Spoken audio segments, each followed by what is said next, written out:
இன்னைக்கு தேதியை பாத்தீங்களா? ஆகஸ்ட் 15 இந்தியாவுக்கு சுதந்திரம் கிடைச்ச நாள். சுதந்திர தினம் அதுமா வாடகையே இல்லாம வீட்டுல சும்மா தான் சுத்திட்டு இருந்தேன். இப்ப மணி பாத்தீங்களா? மதியம் 2 மணி ஆகுது. எனக்கு தெரிஞ்ச கஸ்டமருமே கால் பண்ணியிருந்தாங்க. சடனா பிளான் பண்ணது பண்ணாரியம்மன் கோவில் வரைக்கும் போகணும், வண்டி அவைலபிளா இருக்கான்னு சொல்லி கேட்டாங்க. 5 நாளா அவைலபிளா தான் இருக்குது, வர்ற இருங்கன்னு சொல்லிட்டு நானுமே வண்டி எடுத்துட்டு கிளம்பிட்டேன். கஸ்டமருமே பாத்தீங்கன்னா பவானி ரிங் ரோட்ல இருக்கிற வேளா பேக்கரிட்ட வெயிட் பண்ணிட்டு இருக்கதா சொல்லி சொன்னாங்க. அவங்க சொன்ன இடத்துக்குமே போயிட்டு கஸ்டமருமே பிக்கப் பண்ணிட்டேன். இந்த 3 பேருமே நம்மளோட தம்பிங்க தான். உங்க ஃபேமிலியை தான் இன்னைக்கு கோவிலுக்கு கூட்டிட்டு போறோம். ஒரு சில ஏரியாவிலலாம் நம்ம குதிரையே பார்க்க முடியாது. ஆனா அந்த பவானி ஏரியாவை பொறுத்த வரைக்கும் இந்த மாதிரி குதிரையை நம்ம நிறைய பார்க்கலாம். ஏன்னா அந்த பக்கமெல்லாம் பாத்தீங்கன்னா பண்டிகை டைம்ல குதிரை பந்தயம்லாம் நிறைய நடத்துவாங்க. பந்தயத்துக்குன்னே பவானி சுற்றுவட்டார பகுதியில் பாத்தீங்கன்னா குதிரை நிறைய பேர் வளர்க்குறாங்க. மேட்டூர் ரோடு மாதிரி அந்த கவுந்தப்பாடி ரோடுமே பாத்தீங்கன்னா 2 பக்கம் புளிய மரம் இருக்கும். வண்டி ஓட்டுறதுக்கு அவ்வளவு சூப்பரா இருக்கும். இதே மாதிரி தான் ஈரோடு டு கோபி ரோடுமே பாத்தீங்கன்னா 2 பக்கம் மரமா இருக்கும். இன்னைக்கு பாத்தீங்கன்னா மரத்தெல்லாம் வெட்டிட்டு பைபாஸ் ரோடு போட்டாங்க. நிழலுக்கு உரம் அணிக்கிறதுக்கு ஒரு மரம் கூட இல்ல. அப்படியே புலம்பிக்கிட்டே கோபிச்செட்டிப்பாளையத்துக்குமே வந்தாச்சு. இந்த கோபிச்செட்டிப்பாளையத்துல இருந்து நான் ஒரு 2 ரூட் சொல்றேன். அந்த ரூட்டை ட்ரை பண்ணாதவங்க ட்ரை பண்ணி பாருங்க, சூப்பரா இருக்கும். ஃபர்ஸ்ட் ரூட் பாத்தீங்கன்னா கோபில இருந்து பாரியூர் வழி அத்தானி போற ரூட். ரெண்டாவது ரூட் பாத்தீங்கன்னா கோபில இருந்து பங்களாபுத்தூர் போற ரூட். இந்த 2 ரூட்டுமே பாத்தீங்கன்னா ஃபுல் அண்ட் ஃபுல் வயல்வெளிக்கு நடுவுல தான் போகும். இந்த ரூட்டோட சைடு வியூ எல்லாம் பாத்தீங்கன்னா வார்த்தையால சொல்ல முடியாது. அந்த ரூட்ல போனவங்களுக்கு கண்டிப்பா தெரியும். இப்ப பாத்தீங்கன்னா சத்தியமங்கலத்துக்குமே வந்தாச்சு. சத்தியமங்கலத்துல இருந்து பண்ணாரிக்கு பாத்தீங்கன்னா 14 கிலோமீட்டர் வருது. சத்தியமங்கலம் தாண்டி ஃபாரஸ்ட்டுக்குள்ளேயுமே வந்தாச்சு.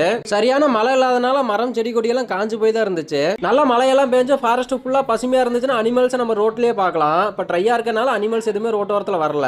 இப்ப பாத்தீங்கன்னா பண்ணாரியம்மன் கோயிலுக்குமே வந்தாச்சு. கஸ்டமரையும் இறக்கி விட்டுட்டேன். நம்ம தம்பிகளோட நானுமே சாமி கும்பிட கிளம்பிட்டேன். இன்னைக்கு ஆகஸ்ட் 15ங்கிறனால கோயிலுமே கொஞ்சம் கூட்டமா தான் இருந்துச்சு. உள்ள போய் பார்த்தா தான் தெரியும் எவ்வளவு கூட்டம் இருக்குதுன்னு. இதோ உங்க பொதுமக்கள் எல்லாம் கூட்டம் நின்று சாமி கும்பிடுறாங்க பாத்தீங்களா? இந்த இடத்துல தான் பங்குனி மாசம் வர திருவிழான் போது வந்து பாத்தீங்கன்னா குண்டம் இறங்குவாங்க. இங்க மலை மாதிரி குமிச்சு வச்சிருக்காங்க பாத்தீங்களா? இது மண்ணு கிடையாது, இது ஃபுல்லாவே பாத்தீங்கன்னா கல் உப்பு. கெட்டதை விலகி நல்லது நடக்கணும்னு பண்ணாரியம்மனை வேண்டிட்டு இங்க உப்பு கொட்டுறது வழக்கமாவே வச்சிட்டு இருக்காங்க. இந்த பண்ணாரியம்மன் கோயிலுக்குமே பாத்தீங்கன்னா தமிழ்நாடு, கேரளா, கர்நாடகா இந்த பகுதியில இருந்து பொதுமக்கள் பாத்தீங்கன்னா அதிக அளவு சாமி கும்பிட அந்த கோயிலுக்கு வர்றாங்க. ஃப்ரீ தரிசனத்துல கொஞ்சம் கூட்டமா இருந்துச்சு. மத்த கோயில் மாதிரி 100-200 கிடையாது. இங்க கட்டண தரிசனம் பாத்தீங்கன்னா வெறும் 15 ரூபாய் தான். நானுமே உள்ள போயிட்டு சாமி கும்பிட்டுட்டு வந்துட்டேன். இந்த கோவிலுமே பொம்மை கடைகள்னு பாத்தீங்கன்னா பவானி சாகர போற ரோடு சைடு தான் இருக்கும். அது மட்டும் இல்லாம கோயிலை சுத்தியுமே பாத்தீங்கன்னா சாப்பிடறதுக்கு ஒரு நல்ல ஹோட்டல்ஸ் கிடையாது.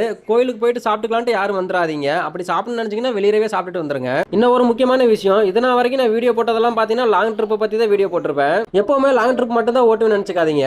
மினிமம் 50 கிலோமீட்டர்ல இருந்து எந்த வாடகைனாலுமே எடுப்பேன். இந்த சத்தியமங்கலம் ஃபாரஸ்ட்டுமே பாத்தீங்கன்னா டைகர் ரிசர்வ் ஃபாரஸ்ட். ஆனா ஒரு நாள் கூட புளிய பார்த்ததே இல்ல. வந்ததுக்கு இந்த புளியாச்சும் பார்த்துட்டு போலாம்னு நின்று வேடிக்கை பார்த்துட்டு இருந்தேன். இந்த பொம்மை புளிய பாக்குறதுக்கு இப்படி பயங்கரமா இருக்குது. என்ன உண்மையான புளிய பார்த்தா எப்படி இருக்கும்? ஃபைனலா கஸ்டமருமே சாமி கும்பிட்டு வந்துட்டாங்க. இங்க இருந்து ஈரோட்டுக்குமே பாத்தீங்கன்னா 74 கிலோமீட்டர் வருது. நீங்களும் இந்த மாதிரி ட்ரிப் போகணும்னு ஆசைப்பட்டீங்கன்னா எனக்கு டிஎம் பண்ணுங்க, இல்லன்னா இந்த நம்பருக்கு கால் பண்ணுங்க. இந்த மாதிரி டிராவல் விலாக் வீடியோஸ் எல்லாம் பார்க்கணும்னு ஆசைப்பட்டீங்கன்னா என்னோட ஐடியா ஃபாலோ பண்ணாதவங்க ஃபாலோ பண்ணி வச்சுக்கோங்க. அப்பதான் அடுத்தடுத்த வீடியோ உங்களுக்கு வந்துகிட்டே இருக்கும். நம்மளோட தம்பிகளையுமே பாத்தீங்கன்னா வீட்டுல இறக்கி விட்டுட்டேன். இதோட இந்த வீடியோ நான் முடிச்சுக்கிறேன். அடுத்த வீடியோல பார்க்கலாம்.